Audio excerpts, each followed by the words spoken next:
नमस्कार, मैं ब्रह्मदत्त दुबे हूँ। आप सागर एक्सप्रेस न्यूज़ के साथ हैं। इस वक्त हमारे साथ मध्य प्रदेश शासन के पूर्व गृह मंत्री भूपेंद्र सिंह के बेटे अविराज सिंह हैं, जो बुंदेलखंड में अन्य जगह घूम रहे हैं और क्या कहें किस तरह के संस्कार मिले हैं कि बहुत बेहतरीन बोलते हैं, अच्छे वक्ता हैं। आज एक बहुत बड़ा महायज्ञ चल रहा है, वो लगातार बिस्तरों में जा रहे हैं। पिता भूपेंद्र जी के चाहने वाले, उनके दीवाने, समर्थक, कार्यकर्ता ब्लड डोनेट करते हैं और एक इतिहास बनने जा रहा है। 12 साल से लगातार प्रस्तुत जारी है। कितनी खुशी होती है कि मैंने लोकप्रियता का जो आदमी नापता है, पैरामीटर जो भी हो मुझे नहीं मालूम, लेकिन ये लोकप्रियता कैसी कि लोग उनको ब्लड देते हैं, मनो उसी ब्लड से वो तुलते हैं। कितनी खुशी होती है एक बेटे को अपने पिता के ऐसे चाहने वालों पर। देखिए, जैसा हम सभी जानते हैं, भारत में उनकी ही प्रतिष्ठा रही है, उनका ही सम्मान रहा है, जिन्होंने अपना संपूर्ण जीवन देश की सेवा को, समाज की सेवा को समर्पित किया है। सबसे ज़्यादा सम्मान भी उन राजनेताओं का रहा है जिन्होंने राजनीति को सेवा का एक माध्यम समझा, जो राजनीतिज्ञ नहीं है, यानी बस चुनावों के बारे में नहीं सोचते, लेकिन राजनेता हैं, यानी विकास के बारे में और जनसेवा के बारे में सोचते हैं। पापा जी एक आदर्श नेता हैं। वह राजनीति में निरंतर प्रयास करते हैं कि राजनीति के माध्यम से जनता की सेवा हो। अब देखिए, हम सभी जानते हैं बहुत सारे ऐसे परिवारजन होते हैं जो अपने जन्म दिवस पर केक काटते हैं, फूल मालाओं से स्वागत कराते हैं, लेकिन पापा जी का ये मानना रहा कि जन्म दिवस भी समाज के कुछ काम आना चाहिए। जन्म दिवस पर ऐसा कोई कार्य हो जिससे समाज की सेवा हो। अपना जन्म दिवस भी लोगों की सेवा को समर्पित कर दिया जाना चाहिए।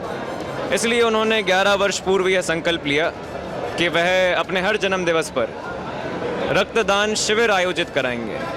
देखिए, हम सभी जानते हैं साइंस टेक्नोलॉजी इतनी प्रोग्रेस कर रही है, आज रोज़ नए इनोवेशंस हो रहे हैं, नई डिस्कवरीज हो रही हैं, लेकिन अभी भी साइंटिस्ट इसमें प्रयास में लगे हुए हैं कि ब्लड को फैक्ट्रीज़ में मैन्युफैक्चर कैसे किया जाए।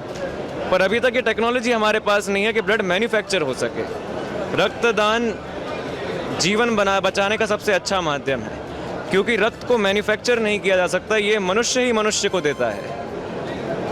और जब हम रक्तदान करते हैं तो इसे सबसे महत्वपूर्ण दान माना गया है। रक्तदान को महादान कहा जाता है, क्योंकि रक्तदान जब हम करते हैं, 1 यूनिट ब्लड जब हम देते हैं, तो ये ऐसा एकमात्र दान है जिसको एक बार करने से 3 लोगों का जीवन बचता है। 1 यूनिट ब्लड सेव्स 3 लाइफ्स।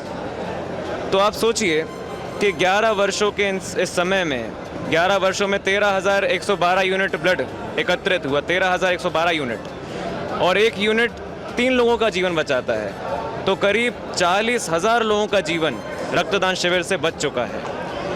अब आप सोचिए कि इस छोटी सी पहल से, लोगों से आग्रह करने से कि आप आइए रक्तदान कीजिए, इतनी बड़ी संख्या में लोगों का जीवन बचा। तो आप अपने जीवन में, आपका गोल जो भी हो, आपका लक्ष्य जो भी हो, लेकिन इसके साथ सेवा की भावना होनी चाहिए। भले कोई छोटा सा कार्य समाज के लिए हम करें, लेकिन करना चाहिए। पापा जी ने एक और नई पहल की कि वह अपना स्वागत ऐसी सामग्री से कराते हैं जो समाज के काम आए। स्वागत जो समाज के काम आए, जैसे कॉपी हैं, नोटबुक हैं, पेन हैं, पेंसिल हैं, जैसे ठंडियों में कंबल हैं, कूलर हैं, टेबल फैन हैं, इन सब से हम स्वागत कराते हैं। तो इससे आप उस सामग्री को बाद में वितरित कर सकते हैं और किसी के जीवन में सहायता हो सकती है। तो हर छोटे प्रयास में समाज सेवा होनी चाहिए। और आप कह रहे थे, आपने मुझसे ये प्रश्न किया कि मुझे कैसा महसूस होता है। देखिए, मुझे लगता है कि पिताजी की जो लेगेसी है बहुत बड़ी है, और इसलिए मैंने खुद भी प्रयास किया कि इस लेगेसी को मैं अपने लेवल पे जितना आगे बढ़ा सकूं बढ़ाऊं। इसलिए मैंने भी अपने जन्म दिवस पर यह निर्णय लिया कि मैं पिछले वर्ष से अब अपने हर जन्म दिवस पर मैं स्वयं भी रक्तदान शिविर आयोजित कर रहा हूं। जब पिछले साल मेरे जन्म दिवस पर रक्तदान शिविर हुआ तो उसमें परिवारजनों ने, जैसा आपने बताया, करीब 600 यूनिट ब्लड एकत्रित हमने किया। तो पिताजी की ये जो पहल है, जिससे सभी युवा प्रेरित हुए मेरा अब कर्तव्य है कि उस पहल को आगे बढ़ाया जाए और इसलिए अपने जन्मदिवस पे मैं शिविर आयोजित करा। हम कल व्यक्तिगत बात कर रहे थे, पापा से चर्चा हो रही थी जब आप बहुत छोटे थे, आपके ही बारे में चर्चा हो रही थी। हमने कहा कि पहले आप बहुत छोटे थे, बड़े जिद्दी थे, शरारती थे, लेकिन यू टर्न हुआ है युवराज में, ऐसा यू टर्न जिसके पापा जो है विश्वास नहीं करते। ना आपको पहनने का शौक है, ना पिक्चरें देखने का, ना महंगी गाड़ियों में घूमने का शौक है, और आप भी पिताजी के आदर्शों का पालन करते हैं और उन्हीं के अंदाज में ज़िंदगी जीते हैं। देखिए, जितना मैंने अपने धर्म को समझा है, धर्म से सीखा है, भगवान श्री राम ने एक विनम्रता के साथ, एक साधु के वस्त्रों को धारण करके, सन्यासी के वस्त्रों को धारण करके उन्होंने वनवास काटा था, वनवास पूरा किया था, 14 वर्ष वन में रहे थे। भगवान श्री कृष्ण ने एक साधारण छात्र की तरह संदीपनी आश्रम में शिक्षा प्राप्त की थी। तो राम और कृष्ण के व्यक्तित्व से भी यह सीख मिलती है कि व्यक्तित्व का निर्माण विनम्रता से होता है। आपके जीवन में जो कुछ है विनम्रता है, तो संघर्ष और विनम्रता यही आपको जीवन में आगे बढ़ाती है। राम जी बहुत विनम्र थे, वह ये मानते थे कि उन्हें राजकुमार राम नहीं बनना है, उन्हें जनता के बीच में ऐसा आचरण करना है कि उन्हें राजा राम माना जाए। वो कभी राजकुमार बनने में इंटरेस्टेड नहीं थे, उनका मन नहीं था। और भगवान श्री कृष्ण भी अपने आचरण से यह सिद्ध करते थे कि आप अपने आचरण से और धर्म के अनुकूल राजनीति से राज्य को आगे बढ़ा सकते हैं। तो कृष्ण जी से भी हमें यह सीख मिलती है कि हमेशा जीवन में विनम्रता हो। राम जी ने यह सीख दी है कि विनम्रता हो, विनम्रता के साथ ही आप जीवन में आगे बढ़ते हैं। और राम जी के जीवन से यह भी सीख मिलती है कि धर्म के मार्ग पर चलने वाला व्यक्ति, वह भले ही अकेला क्यों ना खड़ा हो, लेकिन वह अधर्म की सेना को अकेले परास्त कर सकता है। तो हमारे जीवन में जो कुछ है धर्म है। हमारे कठिन समय में हमारा साथ धर्म देगा, अच्छे समय में साथ धर्म देगा। धर्म के मार्ग पर चलते हैं और धर्म से विनम्रता की सीख लेते हैं तो हम आगे बढ़ते हैं। तो मैं ये कहूँगा कि मैंने अपने धार्मिक ग्रंथों को पढ़ा बहुत है, उनसे सीखा बहुत है। मैं कोई ज्ञानी नहीं हूँ, मैं खुद को कभी ज्ञानी कहता भी नहीं हूँ, बट जितना आप धर्म को समझते हैं उससे यही सीख मिलती है कि ईश्वर की असली भक्ति वही है, आपके आचरण अच्छे हों, आपके विचार अच्छे हों, आपकी वाणी अच्छी हो, आपकी सोच अच्छी हो। और सबसे बड़ी पूजा ईश्वर ने जन सेवा नाम की पूजा को बताया, उससे बड़ी कोई पूजा नहीं होती। तो यही हमारे जीवन में आचरण होने चाहिए। बहुत बहुत धन्यवाद आपका बात करने के लिए। Thank you.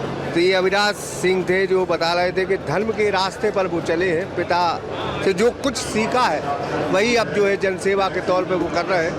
बहुत कम उम्र है उनकी, लेकिन उस उम्र से उनकी सोच बहुत बड़ी है। लिहाजा उनके पिता का जन्मदिन है और पिता के जन्मदिन के अवसर पर 4 दिवसीय रक्त शिविर लगा है। लोगों में ज़बरदस्त उत्साह है और ब्लड डोनेट हो रहा है। लगातार उत्साह बदस्तूर जारी है। उम्मीद यही है कि जो पिछला रिकॉर्ड है वो इस दफ़ा ज़रूर टूटे। शंकर विश्वकर्मा के साथ ब्रह्मदत्त दुबे, सागर एक्सप्रेस न्यूज़, सागर। मध्य प्रदेश का बहुचर्चित एवं सागर शहर का सुप्रसिद्ध श्री लक्ष्मी नारायण हॉस्पिटल, जहां मरीजों को साइटिका, स्लिप डिस्क, गर्दन एवं कमर दर्द, नर्व कंप्रेशन, झिंझिनी, शून्यपन, गाठियावाद, लकवा, एवीएन एवं जोड़ों के दर्द का बिना ऑपरेशन इलाज उपलब्ध है। Doctor Vikas Parashar and doctor Yashika Parashar. अगर आपको भी संबंधित बीमारियों में ऑपरेशन की सलाह दी गई है तो संपर्क करें Shri Lakshmi Narayan hospital, university road, Pathariya जार, सागर, मध्य प्रदेश 9893554608।